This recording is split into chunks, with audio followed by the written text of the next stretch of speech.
Shalom, Ephraim. This is Rabbi Menashe. Chodesh Tov. I wish you a good Menachem Av as we start the new month of Av today. It's in our tradition, we believe that this is a time which is Memaitin B'Simcha. We try to diminish our joy. It's a time which is Reya Mazle. There's a bad sort of omen hanging above our heads during this month. This is the month when the two temples fell, and which we commemorate on the 9th of Av. And many other tragedies happened during this time. We will culminate this season with the 9th of Av, next Wednesday night and Thursday, full day, fast day, with prayer and kinot, which are special lamentations, part of the liturgy for this season.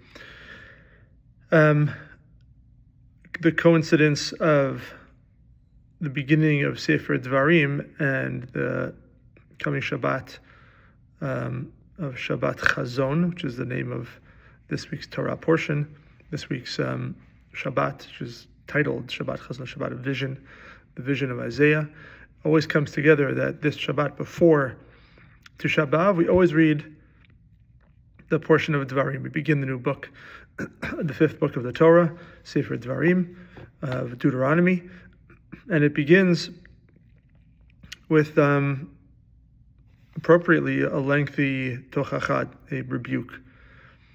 And this is a season which we're feeling bad about ourselves, and in classic Jewish fashion, we have the criticism pile upon criticism of all the failings and all the ways we let ourselves down, we let our community down, each other, and God.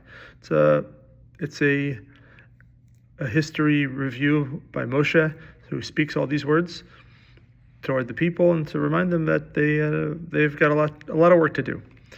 And so that is, of course, part of the message, and it makes sense that it would be now that we'd be reading this, but also there is always this sense of being mixed, of a balance between the tragic and the foreboding, and also hopeful and joyous.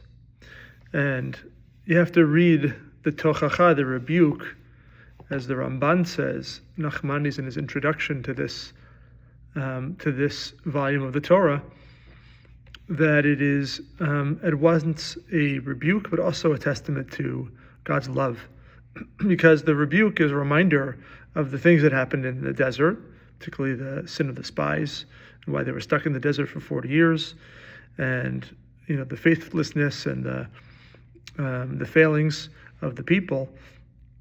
That's part of this story here, to be sure. And it reminds us of a shameful past.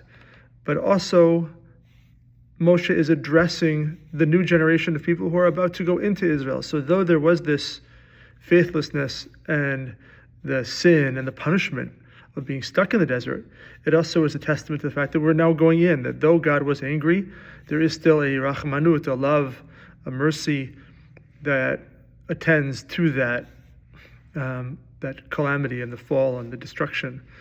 And that's what we are thinking about here on Tisha B'Av.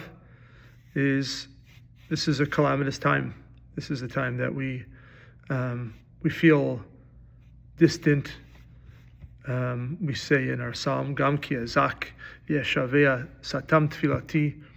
I call out and my prayer has been closed. Where are you, God?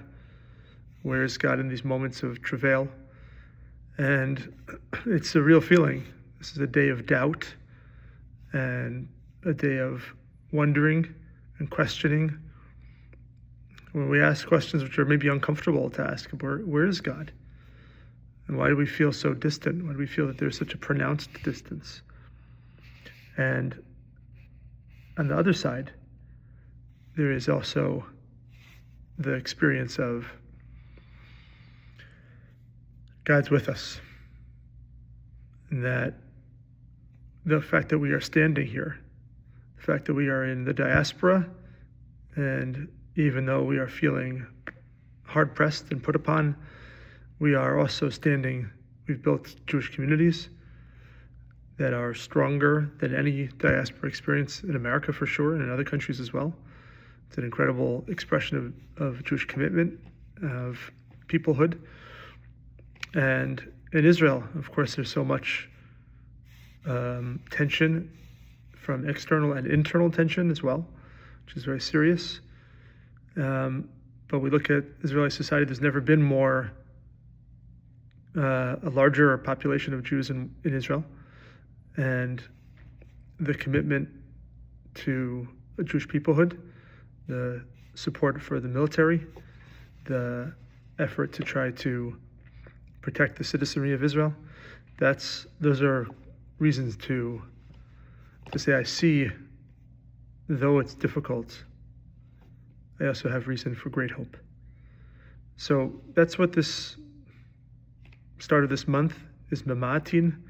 We go up, we come down, we go back up. We drop today's Rosh Chodesh. It's traditionally a celebratory day, but it's a muted celebration, which will then really bring us low on the 9th of Av. But then we also think of Shabbat, of Nachamu, of Nichum, of consolation. The next week we follow with Tu B'Av, the 15th of Av, which is one of the Mishnah says is the greatest celebration on the entire Jewish calendar. So you have both this terrible calamity, and then we see the rise. We think about God's rachamim, and God's love for us. So I hope that this will be a meaningful Shabbat for you, a Shabbat of chazon, a vision of sight, that will see clearly what we need to see this Shabbat. And I hope to see you. We'll pray together and connect. Shabbat Shalom, and I hope this is a Menachem Av, a consolation of Av.